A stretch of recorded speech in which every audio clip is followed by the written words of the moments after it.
अस्सलाम वालेकुम, क्या हाल है? ठीक। तो आज 24 मई है और आज ट्यूसडे को मेरा पॉडकास्ट भी आ रहा है नईम सिकंदर के। आई थिंक क्या नाम है, बैक टू बेसिक पॉडकास्ट पे। तो पॉडकास्ट ज़रूर देखिएगा और फीडबैक दीजिएगा फेसबुक ग्रुप में।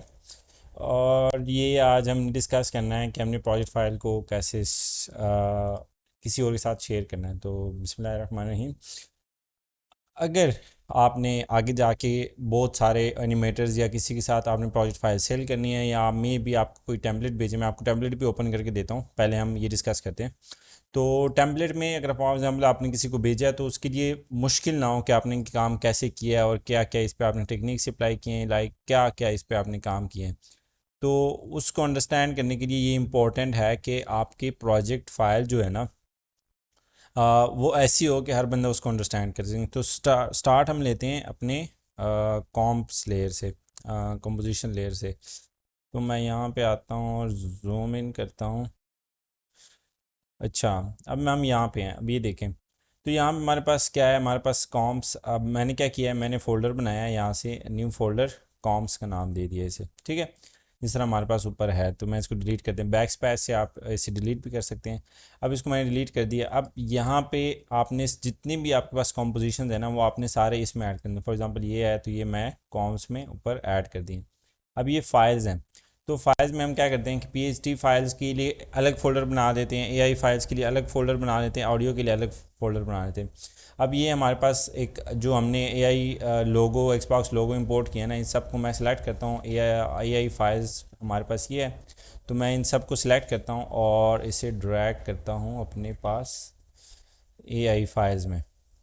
ठीक है, ताकि अगले बंदे को पता चले, या इलस्ट्रेटर फाइल्स आप नेम दे दें या कोई भी आप नेम दे दें। ठीक है, सॉलिड्स का आपके पास एक वो बन रहा होता है ऑटोमेटिकली बाय डिफ़ॉल्ट। जब भी आप सॉलिड यूज़ करते हैं, जिस तरह हमने बैकग्राउंड के लिए यूज़ किया था, तो बाय डिफ़ॉल्ट आपके लिए एक फ़ोल्डर बन रहा होता है। तो उसके लिए आपने उसको भी फाइल्स में मूव कर देना है। तो वो फाइल्स में एक सॉलिड्स का फ़ोल्डर आ रहा होगा।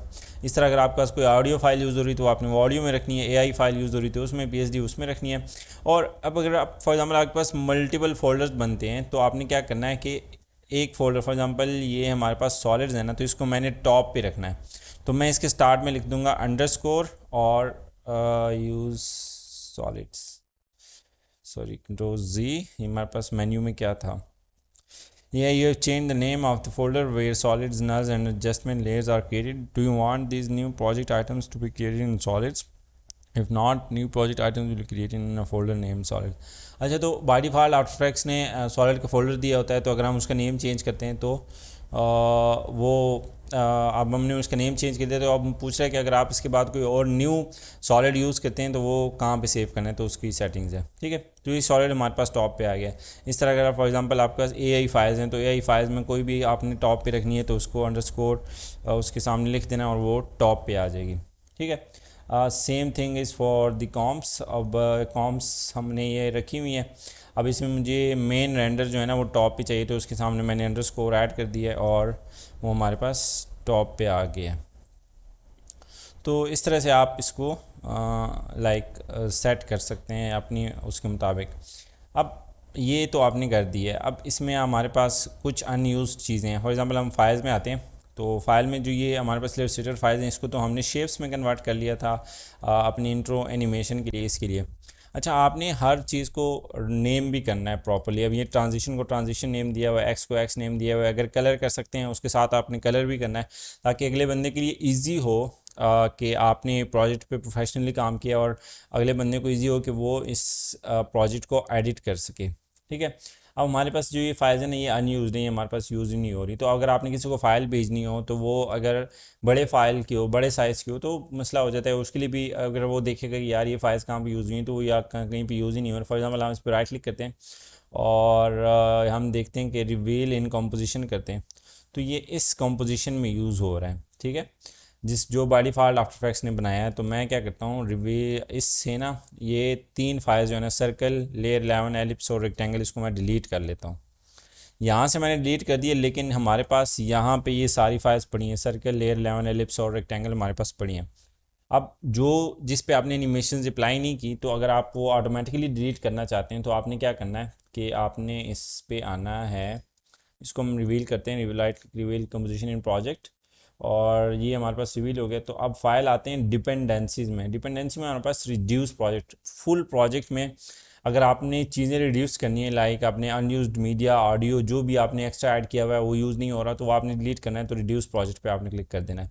अब जैसे ही हमने रिड्यूस प्रोजेक्ट पे क्लिक किया है ना, 26 items that were not used by the selected items have been deleted. If you can undo if desired, अगर आपने इसको अनडू करना है तो अब आप कर सकते हैं। अब जो हमारे पास इस कॉम्पोजिशन में यूज़ नहीं हो रहे थे ना, वो सारा कुछ डिलीट हो गया, ठीक है, क्योंकि हमने इसको क्लिक किया हुआ था। अब फाइल, और मैं क्या करता हूँ, डिपेंडेंसीज में आता हूँ और रिमूव अनयूज्ड फुटेज करता हूँ। अब आपने अगर वो सिलेक्ट नहीं किया ना, कंपोजिशन सिलेक्ट नहीं है, तो फुल प्रोजेक्ट पे अप्लाई होगा। अगर आपने सिंगल कंपोजिशन के लिए रिड्यूस करना है ना, तो उस कंपोजिशन को जैसे मैंने सेलेक्ट किया उसके लिए करना है।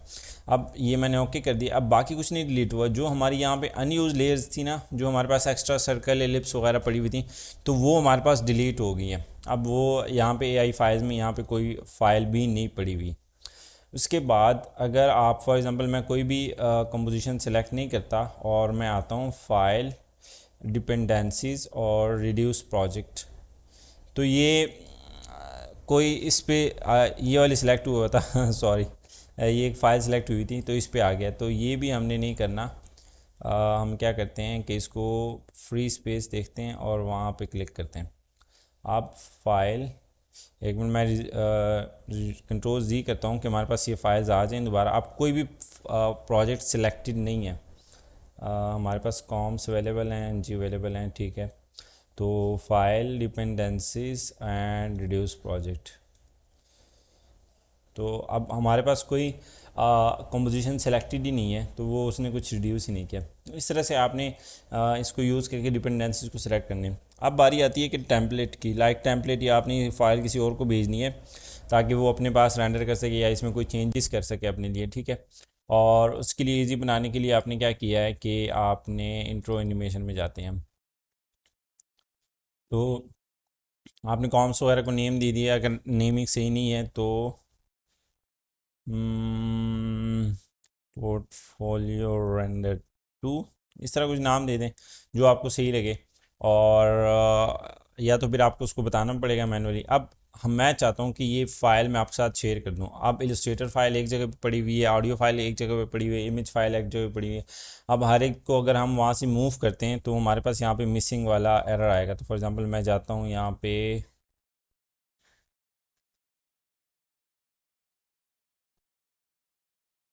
तो फॉर एग्ज़ाम्पल मैं जाता हूँ यहाँ पे Xbox लोगो डॉट AI पे, और ये हमारे पास फ़ाइल है। तो मैं इसको क्या करता हूँ कि मैं इसको यहाँ पे मूव कर लेता हूँ। जब मैं इसको बाहर मूव करूँगा ना, तो इसको फ़ाइल यहाँ से नहीं मिलेगी। मैं एडिटिंग कर रहा हूँ प्रीमियर प्रो पे, इसको मैं सेव कर लेता हूँ, क्लोज़ कर लेता हूँ। रेंडरिंग कंप्लीट हो गई है। अच्छा, अभी देखें ऑटोमेटिकली वो जो Xbox लोगो वाला हमारे पास मिसिंग है ना, वो हमारे पास पॉपअप आ गया। तो इस तरह भी हम नहीं कर सकते। तो इसके लिए हमारे पास क्या है, मैं यहाँ पे अंडू करता हूँ इसे, और ये हमारे पास दोबारा आ जाएंगी। अगर नहीं आती तो आपने क्या करना है, रिप्लेस फुटेज फाइल और Xbox लोगो के साथ आपने कर लेना है। ऑटोमेटिकली जितनी भी बाकी सारी मिसिंग फाइल्स होंगी वो ऑटोमेटिकली आ जाएंगी यहाँ पे। अब इसके लिए हम क्या करते हैं, फ़ाइल, डिपेंडेंसीज और कलेक्ट फाइल्स पे क्लिक करते हैं। कलेक्ट फाइल्स में सेव करना है पहले आपने। तो अगर यहाँ पे आपके पास आता है ऑप्शन जनरेट रिपोर्ट ओनली, हमने हर कलेक्ट सोर्स फाइल हर एक के लिए कलेक्ट करनी है, हर कंपोजिशन के लिए। अगर आपने फॉर ऑल कम्स करनी है या फिर नन के लिए करनी है, सिलेक्टेड कॉम्स के लिए करनी है, तो यहाँ पे ऑप्शन आएगा। अगर आप, मेरे ख्याल में अगर हम कोई कॉम सेलेक्ट करेंगे तो हमारे पास उसका ऑप्शन रिवील होगा, फाइल, डिपेंडेंसीज, कलेक्ट फाइल्स, और ये देखें फॉर सिलेक्टेड काम। अगर सिर्फ इस कॉम के लिए आपने इसको एक्सपोर्ट करना है, इस कंपोजिशन की फाइल्स जो इसके साथ अटैच हैं या जो उसके साथ है, बाकी सारा प्रोजेक्ट निगलेक्ट हो जाएगा। एक न्यू प्रोजेक्ट क्रिएट होगा जिसमें इसके रिलेटेड फाइल्स और एनिमेशंस पड़ी होंगी। लेकिन हमें फॉर ऑल कॉम्स चाहिए। अब रिपोर्ट अगर आपको चाहिए तो आपने वो भी अटैच कर देनी है, और उसके साथ प्रॉक्सी सेटिंग्स को नहीं करना। अगर रिड्यूस करना है प्रोजेक्ट को कि जो अनयूज्ड फुटेज वगैरह है वो भी आप कर सकते हैं, क्योंकि हमने यहाँ पे ये वाली कंपोजिशन सेलेक्ट की हुई है। लेकिन हमने रिड्यूस भी नहीं करनी है, तो हम कलेक्ट करते हैं, और जिस प्रोजेक्ट में, जिस फाइल में वो सेव है, तो मैं इंट्रो प्रोजेक्ट फाइल LWS के नाम से इसको सेव कर लेता हूँ। और ये हमारे पास एक फ़ोल्डर बनाएगा जहाँ पे सारी फाइल्स चली जाएंगी। ये देखिए हमारे पास फ़ोल्डर बन गया, इंट्रो प्रोजेक्ट फाइल LWS के नाम से ये बन गई है। इसमें हमारे पास ये फुटेज का एक फ़ोल्डर बन गया। फुटेज में आपके पास इलस्ट्रेटर फाइल्स और जो Xbox लोगो या AI जो भी हमने डाली हुई थी, और जो मैंने आप लोगों को इंस्पिरेशन वाली जिफ प्ले करके दी थी, जहाँ से हमने अपने लोगों का आइडिया लिया था, तो वो सारा कुछ इधर आ गया। और बस अब मैंने क्या करना होगा कि मैं इन सब को ज़िप करूँगा। यहाँ पे आता हूँ मैं वीक 3 में, and we should zip it. क्या नाम था उसका, इंट्रो प्रोजेक्ट फाइल LWS, ये है हमारे पास। तो मैं इसको राइट क्लिक कंप्रेस करता हूँ और ये अब मैं किसी के साथ भी शेयर कर सकता हूँ। लाइक आप लोगों के साथ अगर मैंने उसके लिए जो मैं प्रोजेक्ट फाइल अपलोड करता हूँ वो या वहाँ पे होंगे, और इलस्ट्रेटर फाइल जो होगी वो फुटेज में पड़ी होगी। तो ऐसे आपने इसको एक्सेस करना है। अगर आपको फ़ाइल कोई नहीं मिलती जो कि आपने अटैच की हुई, तो राइट क्लिक और रिवील इन फाइंडर करना है, तो या रिवील इन एक्सप्लोरर होगा विंडोज़ में, तो आपके पास वो वाले विंडो ओपन हो जाएगा जो आपको रिक्वायर्ड है। ये मैं डिलीट कर लेता हूँ बाकी सारा कुछ। तो ये प्रोजेक्ट ऑर्गेनाइजेशन एक टेक्निक होती है जिसमें हम डिफरेंट फाइल्स को सेव करते हैं और उसको एक्सपोर्ट करते हैं और उसको यूटिलाइज़ करते हैं। अगर आपने सेल करना होगा, फॉर एग्जांपल हमारे पास ये टेक्स्ट एडिटेबल होता, किसी और ने यहाँ पे टेक्स्ट इंटर करना हुआ या कुछ और करना हुआ, तो उसके लिए आप एक टेम्पलेट बन जाएगा। तो टेम्पलेट आप किसी और को भेजना चाहते हैं तो उसके लिए आप ये फॉर एग्ज़ाम्पल ये हमारे पास टेक्स्ट है ना, ये है, तो इसको मैं प्री काम कर लेता हूँ लोगो के नाम से। तो यहाँ पे वो कोई बंदा यहाँ पे आएगा, यहाँ पे डिफ़ॉल्ट वाला ये लोगो पड़ा होगा, और यहाँ पे अपना रिप्ले, या मैं इसको नेम दे देता हूँ कि रिप्लेस योर लोगो हेयर, ठीक है, रिप्लेस लोगो। तो वो अपना लोगो रिप्लेस करेगा यहाँ पे, और उसके साथ उसकी एनिमेशन प्ले हो जाएगी। फॉर एग्ज़ाम्पल मैं यहाँ पे लिखता हूँ LWS, और ये यहाँ पे रख लेता हूँ। अब बाकी सारी एनिमेशन वही होंगी, मैं इनको हाइड कर लेता हूँ और अब दोबारा जाते हैं इंट्रो एनिमेशन में। तो ये देखें, ये हमने उसके साथ स्टार्ट ऑफ द स्टार्ट नहीं किया। अच्छा, अगर आप शिफ्ट कंट्रोल एक्स प्रेस करेंगे ना, तो ये आपके पास कंपोजिशन यहाँ तक कट हो जाएगी। Trim composition to work area, ठीक है, आपने वर्क एरिया को यहाँ तक आना है, बी यहाँ पे प्रेस करना है, और मैं कंपोजिशन और trim composition to work shift command X से हो जाता है। मेरे पास वो एक और शॉर्टकट है, उस पर आ जाता है, तो वहाँ तक आप इसको लेके आ सकते हैं। ये यहाँ पे अल्ट राइट क्लिक करते हैं और एन प्रेस करते हैं, again trim composition to work area. आप जाते हैं अपने मेन उसमें, आप देखें, चाहे इसकी प्लेसमेंट भी ख़राब हो गई है, तो इसकी प्लेसमेंट कहाँ पे थी। तो इस तरह आपने इसको सेट कर देना है, तो वो जब एनिमेशन अपलोड करेगा तो ऑटोमेटिकली ये देखें, तो इसमें ऑटोमेटिकली उसका आ जाएगा। लेकिन ये यहाँ पे तो कस्टम हम एनिमेशन बना रहे हैं, अगर टेम्पलेट के लिए बनाते तो उसकी टेक्निक डिफरेंट होती है। अगर आप लोग कोई टेम्पलेट, ये टेम्पलेट एडिटिंग की यही टेक्निक होती है। अगर मैं फॉर एग्जांपल ये मेरे फाइवर के प्रोजेक्ट्स हैं, तो मैं उसमें से आपको एक ओपन करके दे देता हूँ। अब इस बंदे ने मुझे ये ब्रेन टाइटल्स वाले भेजे हैं, तो ब्रेन टाइटल्स को मैंने यहाँ पे हमारे पास कन्वर्टेड वाला एक होगा।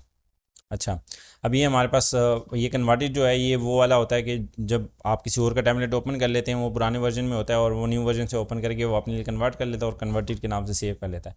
तो ये उसने दो फाइल भेजी हैं, उसके साथ फुटेज फोल्डर है और आफ्टर इफेक्ट्स ऑटो सेव, तो जो मेरा ऑटो सेव की डिटेल्स हैं वो कर रहा होता है। तो ये यहाँ पे उसकी फुटेज फाइल्स हैं। यहाँ पे अगर कोई वो वीडियोस वगैरह या प्री कॉम्स या जो भी उसने डिटेल्स डाली हुई हैं, तो वो यहाँ पे ऐड हैं। और जब हम इसको ओपन करते हैं, इसको हमने सेव नहीं करना, ठीक है। ये अब उसके लिए मैंने कल छोटी सी एनिमेशन बनाई है, तो ब्रेन टाइटल्स की इस टाइप की एनिमेशन प्ले हो रही है। अब यहाँ पे देखें, यहाँ पे इन्होंने एडिट कॉम्स, फाइनल कॉम्स और अदर्स के नाम से 3 फोल्डर बनाए। इट्स अप टू यू कि जैसे आपने नेमिंग करनी है अपने फ़ोल्डर्स की, और जैसे ही आपने उनको एडिट करना है। और ये मैंने जो अपने फाइल्स उसमें ऐड किए हैं, तो वो मैंने उसको भेजा है, बस सिर्फ फाइनल मैंने ये वाली फ़ाइल उसको भेजी है कन्वर्टेड वाली, और कहा है कि यहाँ पे प्लेस कर दो तो ऑटोमेटिकली सारे एसेट्स उठा लेगा और अपने साथ रख लेगा। सो this was it for organizing your project, so hope so you guys have understood it, and keep practicing, keep working, and keep posting in the Facebook group. And also आप लोगों ने LWS पे जाके कोर्स को review भी करना है, तो कोर्स को ऑनेस्टली रिव्यू करें, अपना फीडबैक दें ताकि मैं इसको और भी इम्प्रूव कर सकूं, और लाइव क्लास में आप लोग ज़रूर ज्वाइन किया करें। मैं अभी इसके बाद अपलोड भी कर रहा हूँ कुछ फाइल्स वगैरह डाउनलोड करके उसको अपलोड कर रहा हूँ दोबारा, लूम से मैं रिकॉर्डिंग करता हूँ। लिंक तो मैं शेयर कर लेता हूँ फेसबुक ग्रुप में, अगर किसी को नहीं मिला तो वहाँ से भी देख सकता है। So I think this is it for today, thank you so much and अल्लाह हाफिज़, टेक केयर।